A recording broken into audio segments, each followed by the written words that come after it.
Hello শিক্ষার্থী বন্ধুরা, সবাই কেমন আছো? আশা করি তোমরা সবাই ভালো আছো। আজকে তোমাদেরকে আমি করাতে যাচ্ছি ইউনিট 3 থেকে। আজকে আমি তোমাদেরকে ক্লাস 7 এর ইংলিশ ফর টুডের যে ইংরেজি বোর্ড বইটা আছে প্রথম পত্র, সেটা থেকে করাবো ইউনিট 3। আমাদের আজকের হেডলাইনটি হচ্ছে, তোমরা স্ক্রিনের মধ্যে দেখতে পাচ্ছ, হোয়াট আর ফ্রেন্ড ফর? বন্ধুরা কিসের জন্য? তোমরা স্ক্রিনের দিকে তাকালে তোমরা এখানে দেখতে পাচ্ছ বাচ্চারা একত্রে এখানে খেলাধুলা করছে। আমরা যদি একটু নিচের দিকে যাই তাহলে আমরা দেখতে পারবো আমাদের আজকের যে লেসনটা করব সেই লেসনটা ইউনিট 3 থেকে আজকে আমরা করব লেসন 1। আমাদের লেসন 1 এর মধ্যে থাকছে prize giving day at school. চলো তাহলে আমরা আমাদের ক্লাসটি করা শুরু করি। আশা করি তোমরা তোমাদের মেন যে বইটি আছে সেই বইটির সাথে নিয়ে তারপর আজকের ক্লাসটি করবে এবং তোমরাও বাসাতে এগুলো প্র্যাকটিস করবে। আমি তোমাদেরকে প্রতিটা সেন্টেন্স তোমাদের ইংরেজি থেকে বাংলাতে ট্রান্সলেশন করে বোঝাবো, যেন তোমরা পরীক্ষার মধ্যে এই প্যাসেজটা আসলে খুব সহজেই কোন জায়গায় কোশ্চেনের আনসারটা আছে সেটা সহজেই বের করতে পারো এবং আনসারটা করে তোমাদের কাঙ্ক্ষিত নাম্বারটা অর্জন করতে পারো। তাহলে চলো কথা না বাড়িয়ে আজকের ক্লাসটি শুরু করে দেই। এখন আমি তোমাদেরকে প্রথমে কিওয়ার্ডগুলো বলে দেব। তোমরা এখানে দেখতে পাচ্ছ কিছু কিওয়ার্ড আছে, এই কিওয়ার্ডগুলো আমরা গল্পের মধ্যে পাবো। এই কিওয়ার্ডগুলো যদি আমরা না জানি তাহলে আমরা গল্পটা সহজেই বুঝতে পারবো না। এখানে প্রথমে কিওয়ার্ডটা আছে ইমিনেন্ট। ইমিনেন্ট শব্দের অর্থ হচ্ছে বিশিষ্ট, তোমরা খাতাতে নোট করো। তারপরের কিওয়ার্ডটা হচ্ছে আউটস্ট্যান্ডিং। আউটস্ট্যান্ডিং শব্দের অর্থ হচ্ছে অসাধারণ। তারপর আছে পারফরম্যান্স। পারফরম্যান্স শব্দের অর্থ হচ্ছে কৃতিত্ব, পারফরম্যান্স। আশা করি তোমরা বুঝতে পারছো। আর এই পারফরম্যান্সটা হচ্ছে একটি নাউন। যাই হোক, এখন আমরা আমাদের মেন গল্পটা এখন আমি পড়ব। আশা করি তোমরা মনোযোগ সহকারে তোমরা বোঝার চেষ্টা করবে। তোমরা এখানে দেখতে পাচ্ছ গল্পটায় যাওয়ার আগে এখানে বি এর মধ্যে আমাদেরকে একটি কথা বলা হয়েছে, look at the picture and discuss the following question. বলা হচ্ছে পিকচারটার দিকে তাকানোর কথা এবং আমাদের নিচে দুইটি কোয়েশ্চেন দেওয়া আছে এই কোয়েশ্চেন দুইটির আনসার করার জন্য।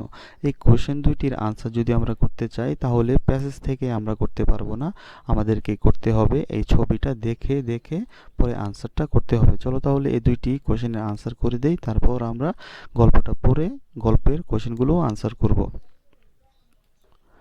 এখানে প্রথম কোশ্চেনটার মধ্যে বলা হচ্ছে, who can you see in the picture? তুমি ছবির মধ্যে কাদেরকে দেখতে পাচ্ছ বা তুমি ছবির মধ্যে কি দেখতে পাচ্ছ? এই কথাটাই আমাদেরকে 1 নম্বর কোশ্চেনের মধ্যে বলা হয়েছে, who can you see in the picture? তুমি ছবিতে কি দেখতে পাচ্ছ? তাহলে এখানে আমরা দেখতে পাচ্ছি তিনজন ছেলে আছে এবং একজন মহিলা আছে। তাহলে আমরা বলতে পারি, in this picture I can see 3 boy and 1 lady. আশা করি তোমরা বুঝতে পেরেছ। এখন আমি 2 নম্বর কোশ্চেনটা পড়ব এবং তার আনসারটা তোমাদেরকে বলে দেব। 2 নম্বর কোশ্চেনের মধ্যে বলা হচ্ছে, what are they doing? What are they doing? তাহলে তোমরা এখানে আনসারটা কিভাবে করতে পারো 2 নম্বরে? আমি এখন আনসারটা বলতেছি, তোমরা নোট করো। What are they doing? তারা কি করতেছে? এর আনসারটা তোমরা এভাবে দিতে পারো। এখানে দ্য বয়, আমরা প্রথম থেকে যদি একটু বলি, maybe lady is a teacher and the boy are her student. এভাবে লিখবে আনসারটা। Maybe the lady is a teacher and the boy are her student. The boys are standing in a queue. তোমরা এখানে একটি ওয়ার্ড আছে, তোমরা এটা চাইলে লিখতে পারো। তারপর the lady is handing over a gift to a student. I think this is the picture of a prize giving ceremony. আশা করি তোমরা বুঝতে পেরেছ। এখন আমি মেইন গল্পের মধ্যে যাব এবং গল্পটা তোমাদেরকে পড়ে শোনাবো। এই যে গল্পটা তোমরা এখানে স্ক্রিনের মধ্যে দেখতে পাচ্ছ, আমরা এখন গল্পটা পড়ব। প্রথমে এখানে যে কথাটা বলা হচ্ছে সেটা হচ্ছে Farabi is Flora best friend, মানে ফারাবি হচ্ছে ফ্লোরার খুব ভালো বন্ধু। They live in the same area, তারা একই জায়গাতে বাস করে। তারপর also they are both in class 7, তারা উভয়ই একই ক্লাসে পড়ালেখা করে। সেটি কোন ক্লাস? ইন ক্লাস 7, তারা ক্লাস 7-এ একই সাথে পড়ালেখা করে। But they go to difference school, কিন্তু তারা ভিন্ন স্কুলে পড়ে, মানে তারা আলাদা স্কুলে পড়ে কিন্তু একই শ্রেণীতে। তারপর তোমরা কথাগুলি একটু খেয়াল রাখবে। তারপর it is a school holiday, it is a school holiday মানে কি আজকে হচ্ছে কি তাদের ছুটির দিন। তো Flora has come to visit Farabi, Flora ফারাবির বাসাতে বেড়াতে এসেছিল। দে আর টকিং, তারা কথা বলতেছে।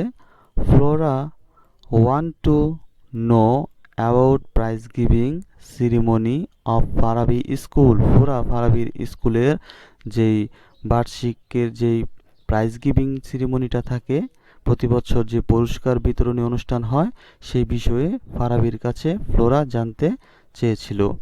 তারপর yesterday was our school prize giving day, yesterday তার মানে গতকাল আমাদের স্কুলের প্রাইজ গিভিং সেরিমনিটা অনুষ্ঠিত হয়ে গিয়েছে। ফারাবি বলল।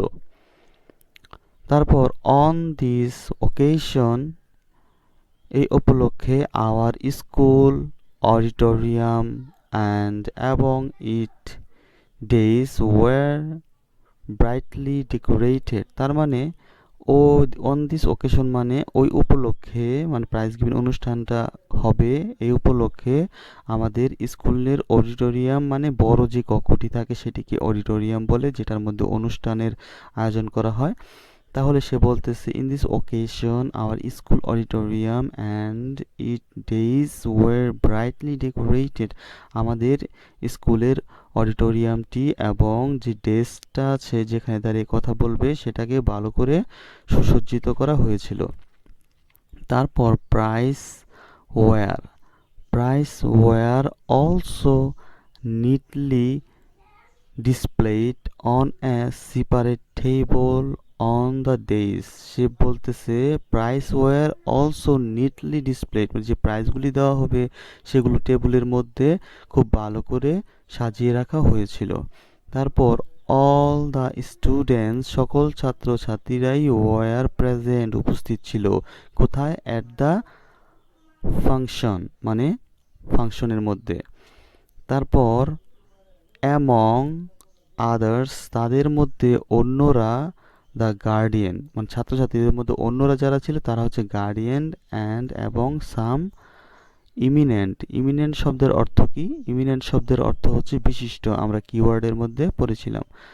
Eminent person of the locality attended the function, যারা নাকি ওই এলাকার সুনামধন্য ব্যক্তিরা ছিল তারাও উপস্থিত ছিল, এবং বাবা মা মানে গার্ডিয়ানরা উপস্থিত ছিল ছাত্রছাত্রীদের ছাড়াও। আশা করি এতটুকু বুঝতে পেরেছ। ফারাবি কন্টিনিউ, ফারাবি আরও বলতেছে, the principal of PN college was chief guest, Farabi আরও বলতেছিল যে principal of the PN college PMP ফাংশনটি শুরু হয়েছিল। ফ্লোরা আক্স, সরি এখানে when did the function start, function কখন শুরু হয়েছিল? ফ্লোরা জিজ্ঞেস করলো ফারাবিকে।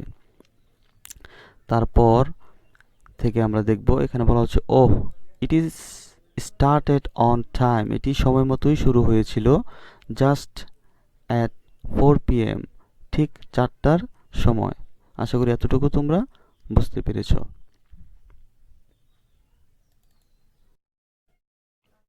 তারপর আওয়ার হেড টিচার, আমাদের প্রধান শিক্ষক, প্রথমে read out the annual report, যে বার্ষিকী রিপোর্টটা ছিল সেটা আমাদের প্রধান শিক্ষক প্রথমে পড়েন, দেন তারপর চিফ